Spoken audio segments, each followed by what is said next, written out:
I'm 19 years old now, and this all took place when I was 11 or 12 years old. I've lived in Florida my entire life, born and raised here, and for the most part, the people are really lovely here. That is, as long as it's still daylight. The night crowd is far less hospitable, and unfortunately, that is what my story is about. It was around 7 at night when my friends asked if I wanted to go fishing. Excited, I said sure. It sounded like a great time, going night fishing with my buddies. My mother let me go, and I was really excited to fish on this pond near some apartments where we lived at. This decision, however, was a huge mistake. After getting our gear into a smallish red wagon, we then set off across the street to go into our nighttime adventure. We made jokes and cracks about gators in the pond, and the fishing itself was a blast. The part where it stops being so great was on the way back home, when we took a long way home. Why would we do this, you may ask? We were kids and friends, and if you know one thing about friends as kids, you always want to hang out as long as possible, and you'll use any excuse to do it. The sun had already set, and I was walking slightly ahead of my friends, who I'll call Chris and Tommy. Chris was pulling the wagon, and Tommy was close by him, and we were all just chatting it up. That is, when I turned around to add to the conversation, but soon after, had noticed a silhouette of a man about 40 feet behind us. I was a bit unsettled and surprised, as all that was down here was grass and fences, and no one ever took this way. I informed Chris and Tommy that someone was following us, but they brushed it off, not believing me at first. I imagined that they thought that I was just trying to scare them and just get them to look behind them. I kept insisting that someone was following behind us, and then they finally got the hint and looked behind us. It was at this point that I realized the silhouette of a man was now only 25 feet behind us. My friends' faces all grew pale and even more filled with fear, as suddenly the man began running towards us. I yelled for them to run, and when looking back, I had finally saw our stalker's face. I will never forget this face so long as I live. He was in his mid-40s, average height, and he had the most terrifying, angry-looking face that I've ever seen. We slid through a fence and into an unknown neighborhood before pounding on the first door that we found. An older gentleman opened the door and had asked what was wrong. After telling him our story, he had told us to hide behind his car and he'd find this man and talk to him. Now, the man was gone for maybe about 7 minutes, but it felt like hours when he finally returned. He then explained to us that the guy who saw our wagon thought that we stole something from him. The older man didn't seem to believe the guy's story though, and neither did we. We returned home and we never told our parents anything about it. We were just way too afraid we'd get in trouble if we did. We never went night fishing again. My name is Lee, and I'm 27 and a male. In my free time, I will often go fishing with my friends. My dad had ran a small but successful fishing business. When my father had passed, I didn't just inherit the company, but I also inherited his favorite boat, which just so happens to be an Azimut 53. Although it wasn't actually a fishing boat, he had brought it because we spent so much time at sea. He wanted us to have a very comfortable boat. For those of you who don't know about the Azimut 53, it's a luxurious boat often just used for yacht purposes.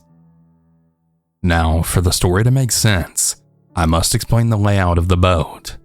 So you start with a hydraulic bathing platform, and on the platform to the left is a door to the crew cabin, but I mostly use it to store my fishing gear.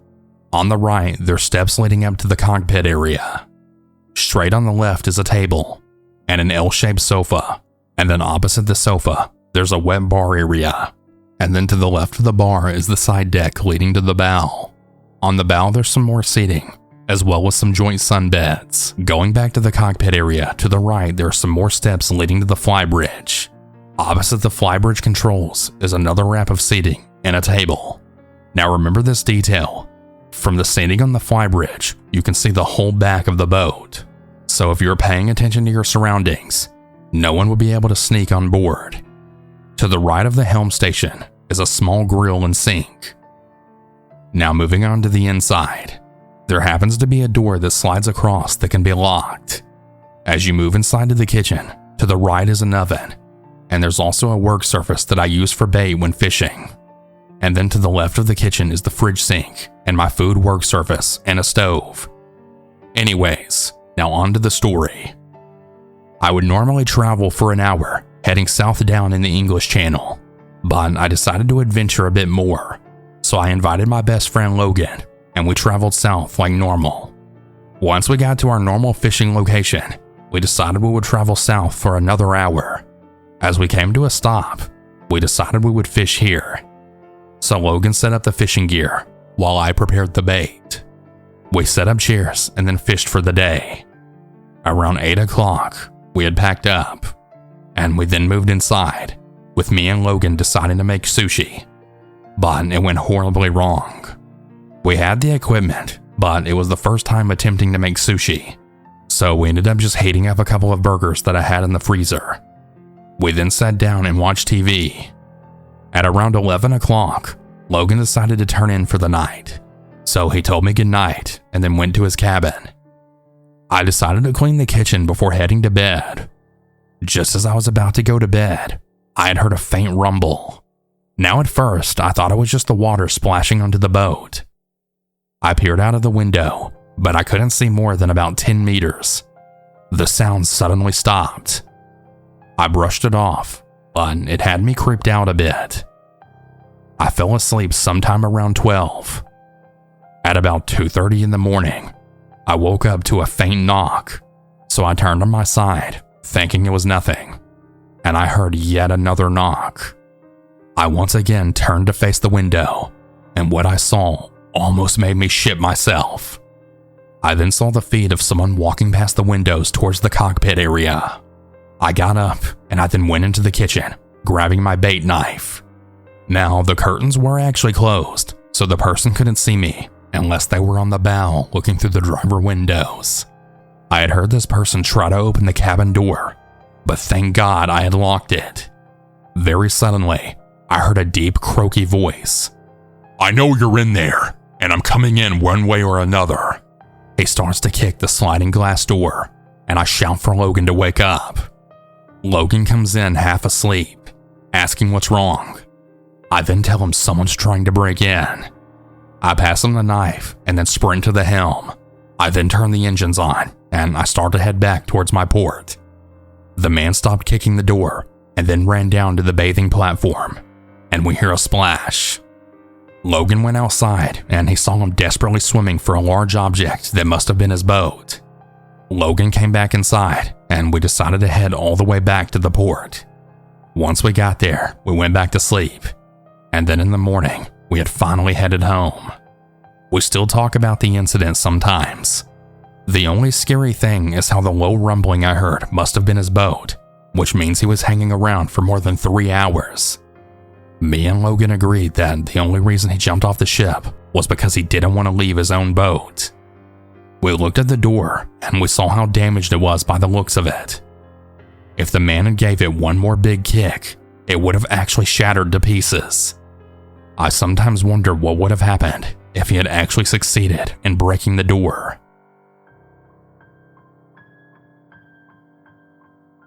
I was very young during this story, so it may be jumbled up and out of order. My family had known about a special fishing spot along a road with a forest on both sides of the road, making it just a little creepy. I was about 7 at the time, and me, my father and mother, 3 cousins, baby sister and younger brother, all decided to go hornpout fishing. If you don't know what that is, it's during the night, and hornpout is just catfish fishing. The actual fishing spot was tucked into a hidden trail by a thick patch of trees and bushes, but it was still thin enough you could walk through and see the streetlights through. We had parked on the opposite side of the entrance to the trail, with a clear view of the lake through an open patch of trees. After setting up fishing, we had a good few hours of fishing before we finally set off to go home. I don't actually remember if we caught anything, but it was still fun nonetheless. But anyways, as we're heading home, We're all walking in a single file line down the slightly long trail, the view of the road completely obstructed by the thick but thin line of trees and bushes, the streetlight shining through and helping us see along the way. My mother and my oldest cousin, who I shall keep anonymous, were at the back, and they had suddenly noticed something in the patch of trees closest to the road. The next thing I know, we were all being rushed out, as what had been noticed was some kind of dog-like creature. As soon as we had sped up, it had started darting throughout the trees, trying to circle around in front of our group and growling while it ran. My mother had just noticed its eyes and started shouting. We were all now shoving to get into the vehicle.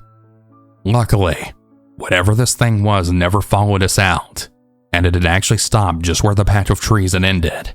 But according to my mom, it had been the size of a very large dog, and sometimes we still wonder, what would have happened if we hadn't made it out just in time? This is a pretty cool story that we occasionally bring up, but it's still creepy hearing about it, as almost every child was crying, and even my own father was freaked out. To this day, we still don't know if it was a dog or something more, but I'm very glad we never found out. This is not my personal story, but one that my aunt told me about. It was the early 2000s, and I was a small child at the time, and my aunt had set off with my other aunt for a fishing trip in Arkansas. On their way there, they had stopped at the local store for snacks and drinks. They got their business done in the store, and were on their way once again. They arrived at the boat ramp around 2:30 p.m. and set up their fishing gear. They fished for hours, catching a few fish, but mostly just passing the time talking. They talked and talked until nightfall started to set in. Thinking they should probably pack up and head out, they began to gather their fishing gear and then pack up. Before they reached the vehicle, a white sedan pulled in into the boat ramp parking area, and my oldest aunt could make out two figures in the vehicle. Instead of proceeding, they hid behind some rocks and had watched them closely, waiting for them to get out. Almost positive that the people in the car hadn't seen them, they stayed behind those rocks, then contemplating on what they should do. From the angle they were at, they could tell that the car had the driver's side door blocked. They sat there a while longer, waiting on the car to pull out of the parking lot, but it never did. So with barely any service, my oldest aunt managed to get a hold of my uncle and then tell him about the mysterious white car hindering them from getting in and leaving. With no hesitation, being the big badass that my uncle is, he was on his way. Several minutes had passed by, but eventually, my aunt could now see the headlights of my uncle then pulling into the ramp parking area. About the time he stepped out, he had a pistol on his hip, and that's when the white car roared to life and sped the hell out of there. In relief, my two aunts, shaken up from the experience, came out from behind the rocks. They wanted to follow the car, but with no knowledge of which direction it went, they decided not to, and just reported the incident to the authorities. Nothing else ever came of this incident, and I've since grown up and moved from my home state. I live in North Carolina now, and I've had a few of my own scary encounters as well. I don't think about what happened all those years ago a lot, but sometimes I wonder what would have happened had my two aunts tried to get into their vehicle, and what sinister ideas the two in the car had planned.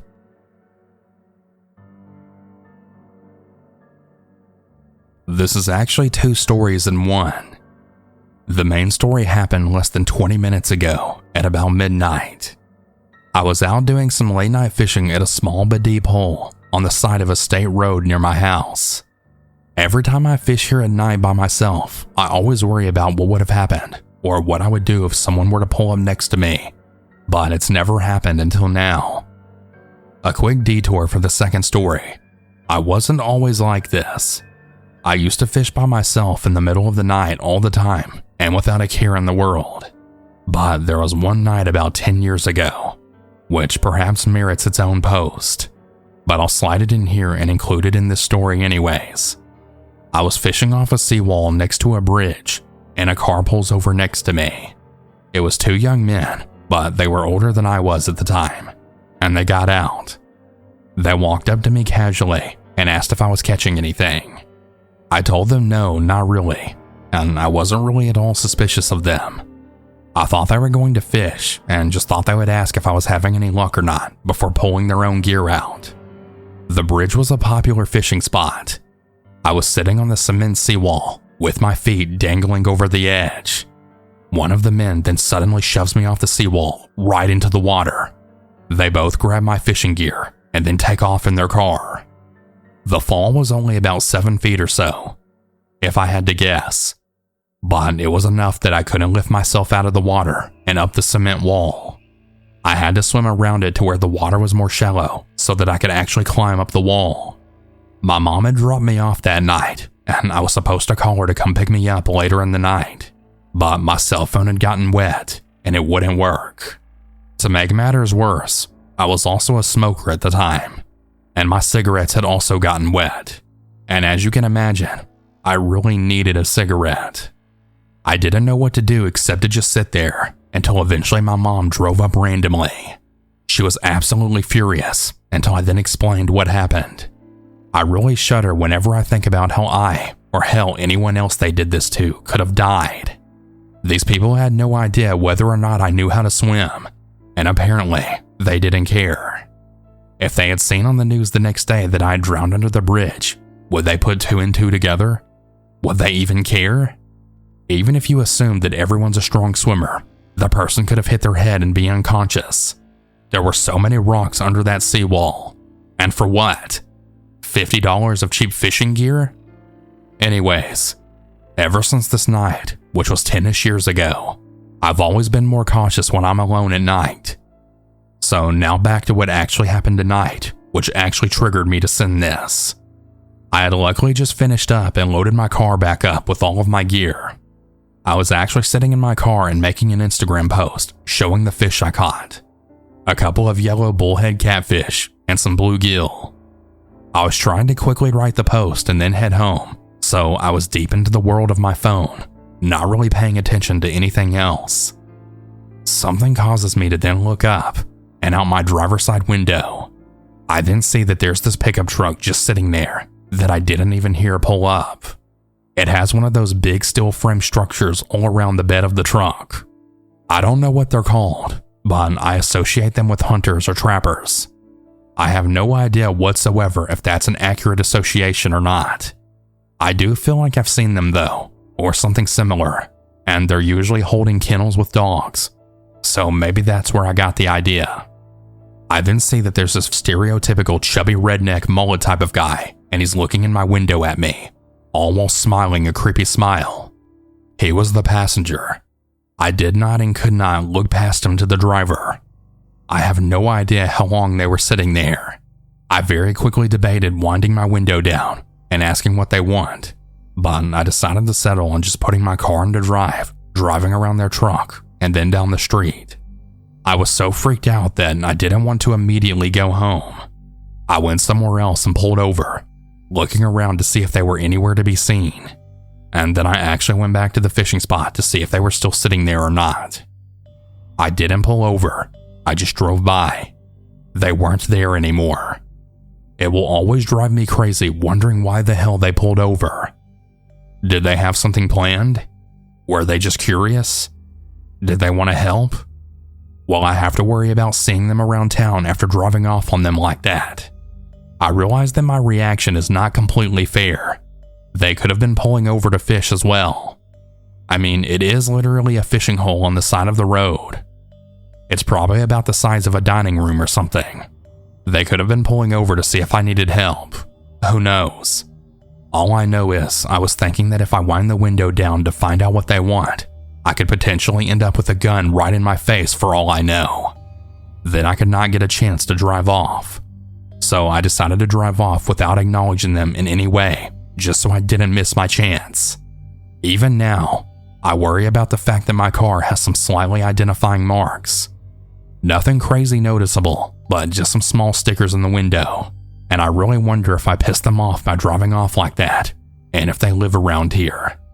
What if my wife meets up with them sometime? What if she has my daughter with her?